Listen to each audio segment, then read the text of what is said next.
Recently, MrBeast posted a tweet updating his fans about the progress he and his team have made in the TeamWater initiative, showing that he has helped hundreds of thousands of people overseas.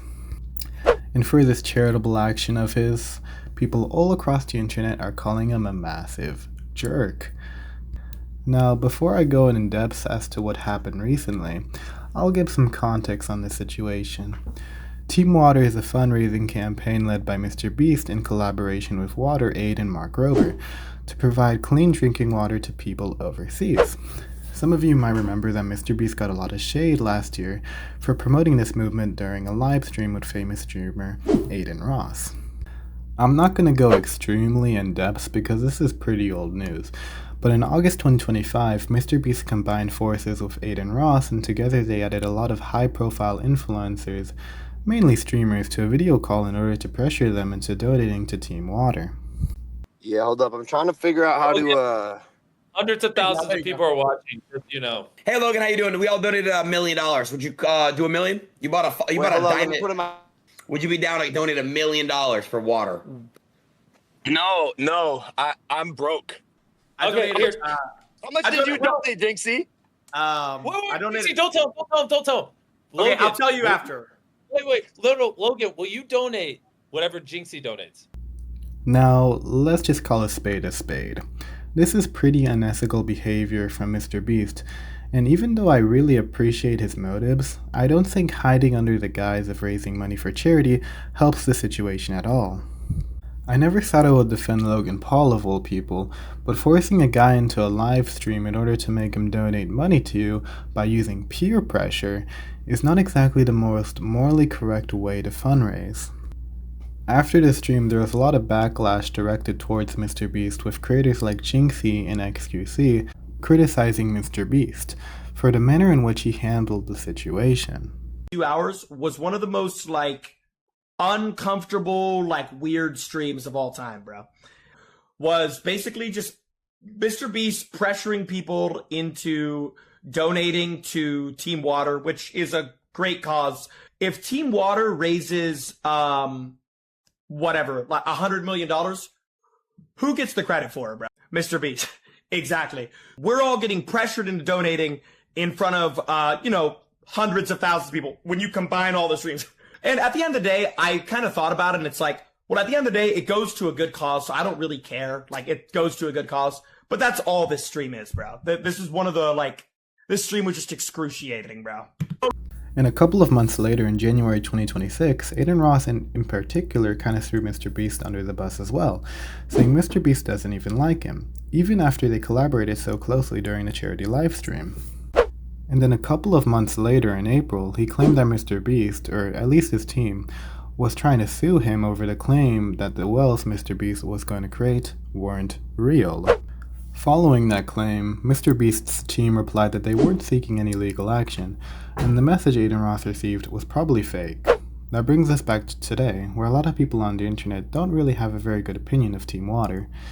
One point of criticism a lot of people were bringing up was the lack of information given about the progress made in constructing the wells, with, quote, "show the wells" being a common phrase thrown around by some detractors at the time.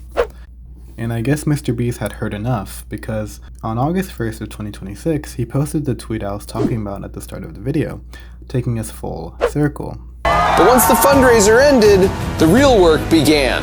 Today, TeamWater's contributions helped this solar water farm provide safe water to 20,000 people in Tanzania. By February 2026, we helped Give Power complete 2 more solar-powered water farms in south-central Kenya, bringing clean water to more than 35,000 people. TeamWater made working taps and toilets a reality for 50 homes in the region. The Outlaw Institute distributed 700 household water filters and installed 20 community water stations, helping bring safe drinking water to more than 18,000 people. TeamWater has already helped bring clean water to more than 225,000 people through these projects and many more. In the attached video of the tweet, MrBeast shows proof of the wells and the fact that they do actually exist, as well as outlining the progress he has made so far. Now, as much as I bashed on MrBeast throughout this video, this is a pretty objectively positive thing he has done, and I thought it would definitely be impossible for people to criticize him at this point. Of course, this notion of mine ended up being wildly naive. I mean, this is Twitter we're talking about. One thing people were mad about was all the attention MrBeast was putting on this one single charity effort. For example, one Twitter user got 2.1k likes for saying the following: "Fudge off. Why aren't you donating a single dollar to Japan's earthquake victims?" Now, to be fair, this tweet in particular is probably just bait in order to get engagement and attention, but this is a genuine sentiment peddled by a lot of MrBeast's critics. I don't really see why people expect just one billionaire out of the hundreds that exist in the world to address all the problems plaguing this planet. And in any case, it's not like this is the actual only problem that MrBeast concerns himself with. I mean, he has an entire channel dedicated to focusing on the other charitable acts of his. Another concern people had about the situation was whether or not MrBeast was going to take upon the right precautions to make sure that the wells were maintained properly for a long time after they were built, with one Twitter user saying the following: "I would love a video where you check upon the first ones you built to make sure they are in good working order." Now, this is probably the nicest way that somebody expressed his concern in the replies of MrBeast's tweet, with most other comments discussing this topic looking like this: "Who wants to take bets on this being cut up for scrap value in 12 months? The well will be destroyed months after you leave." In any case, most of the actual criticism of this tweet can basically just be boiled down to racism towards African people. I'd say around 60% of these replies I can't actually show on YouTube just because of how racist they are. It's like we have finally gotten to the point where MrBeast has done something where any reasonable person can't find an excuse to hate farm him for it, so now the remaining haters just kind of devolve into racism. The whole situation is pretty controversial all around, so I'd like to know what you guys think about it. Do you think some of the criticism made towards MrBeast in this video was valid, or do you think people are just overreacting? Leave your opinions in the comments down below. That's all for this video. Have a great day, guys.